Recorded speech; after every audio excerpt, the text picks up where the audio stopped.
students. Today we are going to have a script reading cum dramatization, which is an impromptu dramatization by your classmates. So we have 7 students who are volunteering. One of them is going to become the teacher. She is sitting in the center, and 3 plus 3 students are sitting on her right hand and left hand side. This script reading dramatization is adapted from the reference book of our library, Models of Teaching. Authors are Joyce and Wayne. The model of teaching concerned here is Synectics. What is Synectics? What are its phases? We will discuss later. They are going to dramatize. Please observe them and listen carefully. Most importantly, mark the turns and twists in the script or in the flow of events. Assume that this is happening in a secondary classroom, secondary section, and it's a classroom. And the teacher, Miss Maria, is teaching. The group have decided on a concept for creative writing. It's an English class. So they have thought about a creative writing on the hood. Further, how the teacher conducts the class and leads the students through this model of teaching known as Synectics, you will be witnessing. Keep your notebooks ready. Mark when you feel that now phase has changed. How many phases and where do you feel the phase has changed? What has been the contributory factor for that change? Please note it down. Later on we will analyze the whole session. Any doubts, any queries? Thank you. I would request the volunteers to introduce themselves to the audience by saying your name and the role that you are going to play. Good morning, everyone. My name is Marian. I am playing the teacher. Good morning, everyone. My name is Diksha Kabra, and I'll be playing the role of a student. Good morning, everyone. My name is Benisha Fernandez, and I am playing the role of a student. Please also mention student number. Good morning, everyone. My name is Jai Govilde, student number 3. My name is Aryan Sawan and I'll be playing student number 4. Good morning, everyone. My name is Priyanka Salecha, and I'll be playing student number 5. Hello, everyone. My name is Sadia Sheikh, and I will be playing student number 6. Okay, so we begin with the demonstration now of the model. We begin with the teacher. As you know, the teacher is the facilitator and the initiator of classroom activities. Over to you, the teacher. Now the problem is how to present this hood so that he is the hoodiest of hoods, but also a special, individualized person. He robs the rabbinical school. Let's name him Rob and Eric. His names don't matter all that much. Let's call him Eric. What can we say about Eric? Black, greasy hair. They all have black, greasy hair. long blonde hair, bleached peroxide with baby blues. Eyes, hidden bitterness. He's short and muscular. maybe he should be scrawny. Bow-legged and yellow teeth and white tie Levi's. Is there anything here that's original? If you wrote that and backed off and read it, what would you think? No. Stereotype, standard, no personality, very gentle, same old stuff. I agree. Eric so far is like every other wood. Now we have a problem to attack. We must find a personality for this one, for Eric. He's got to be individualized. He has to have a way of getting money. There's still an overgendered idea of Eric. Let's put some strain into this idea. Hold it. Suppose I ask you to give me a direct analogy, something like Eric, but it's a machine. Tell me about a machine that has Eric's qualities as you see him, not a human being, being a machine. He's a washing machine, a dishwasher, And a beat up car. I wanted to be a rich Louis. A beer factory. a pinball machine in the dive, roulette. You're focusing on the kinds of machines that Eric plays with. What is the thing that has qualities in it? An electric can opener. A vacuum cleaner. A neon sign. A jello mold? What is the machine that would make the strangest comparison between it and Eric? Go ahead and vote. Dishwasher. First of all, how does Eric dishwasher work? So people put in the dirty dishes and the water goes around and around and dishes come out clean. There's a glow in the one that's in the common room. It's all steam inside. Hot. I was thinking that if you want to make an analogy between the washer and the joy. Hold it. Just stay with me. Don't look backward and make an analogical comparison too soon. And now is probably too soon. Okay. Now try being the dishwasher. What does it feel like to be a dishwasher? Tell us. Make yourself the dishwasher. When all these things are given to me, dishes are dirty, I want to get them clean. I'm trying. I throw off sunscreen and finally I get them clean. That's my duty. Come on now, people. You've got to put yourselves in the dishwasher and be it. All the students told us is what we already know about the dishwasher. There's none of student in it. It's hard, but try to be the dishwasher. It's very discouraging. You're washing all day long. I never get to know anybody.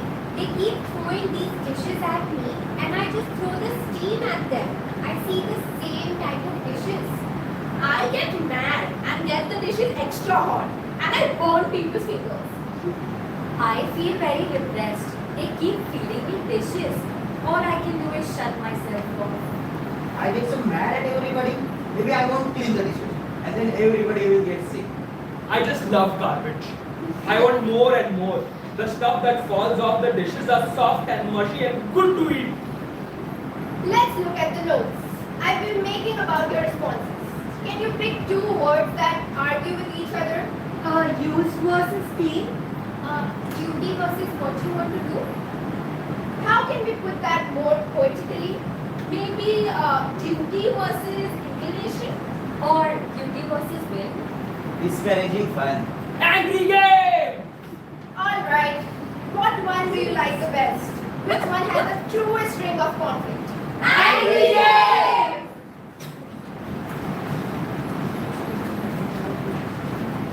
Alright, can you think of a direct analogy of an example from the animal world of Angry Game? A lion in a cage at the circus. A rattlesnake, a pig ready for slaughter. A bear and it's attacking. Bullfrog. A bird protecting its young. Bullfight.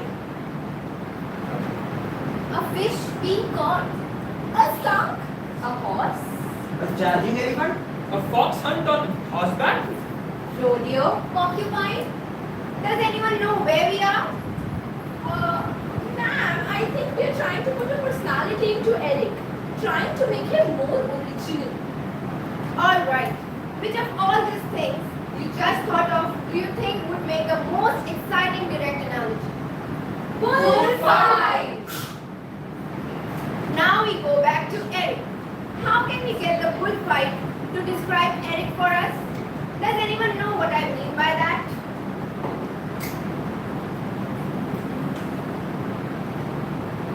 Nobody? Alright. What do we know about a bullfight? He'll have to be the bull or the matador. I say he's the Bull runs into the ring and is surrounded by strangeness. They stick things into him and goad him. From horses and from the crowd. But sometimes he doesn't get killed. And every time the bull is downgraded, the crowd yells. What happens at the end? They drag him off with horses. How do they finish him off? A short sword. How can he use this information to tell us something about Eric? How will you talk about Eric in terms of the material we've developed about the bullfight? He's the bull. He's the matador. If he is the bull, then the matador is society. Why don't you write something about Eric in terms of the bullfight? Talk about his personality and the outward signs of it. The reader opens your story about Eric and he reads. It is your reader's first introduction about Eric.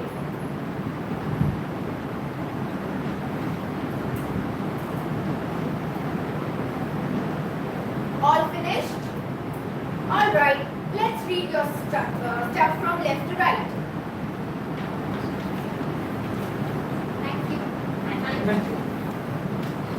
Okay. To read after the class, after this session, whatever the students have written based on whatever has happened so far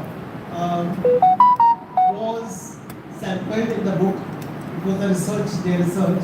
And to read this, I invite some volunteer quickly. Come, Ayushi.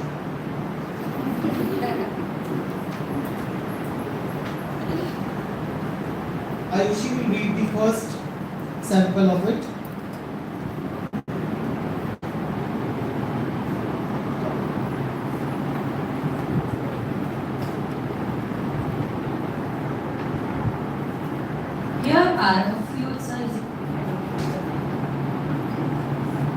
Here are a few examples of the students' writing. In rage, running against a red neon flag and blinded by its shadow, Eric threw himself down on the ground, as if they were going to fall off. Blood throbbed in his ears. No use fighting anymore. The knife wound on his side, the metallic jeers that hurt worse than the knife. The flash of uniforms and the flushed faces of the crowd made him want to vomit all over their clean roads. He stood there in the middle of the street, staring defiantly at the crowd. Faces leered back at him, scornful eyes, huge red mouths, twisted laughs.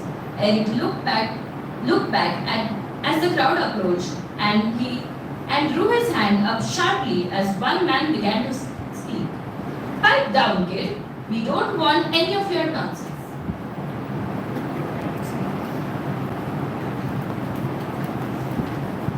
Now I invite Rubik to read the other examples.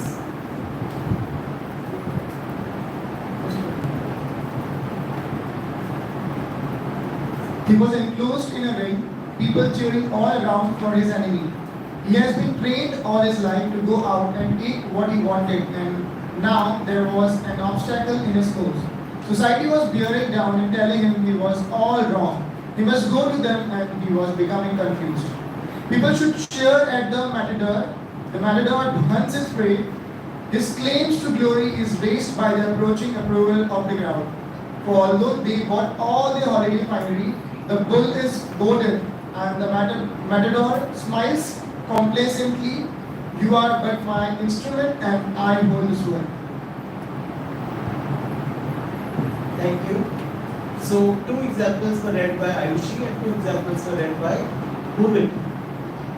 You can see how a familiar thing, that is the hood, was made something strange, something unique, something special, which before this model of teaching, the student didn't have that idea. But because of the different phases of this model of teaching, the students now could think creatively. So, dear students, this is one of the most important models of teaching because it is the only model that actually promotes creativity. It's very difficult to promote creativity, and this model illustrates that it is possible not only for the group of students but also for the individual. So what works for the group also works for the individual. That means individually also, if you wish to write something creative, you can use the phases of this model. So now we will proceed to the further part of our lecture, and that is what is this model, what are its phases, and what sense we can make out of this model for our implementation in the classroom. Thank you so much, dear volunteers. We can now stop the recording.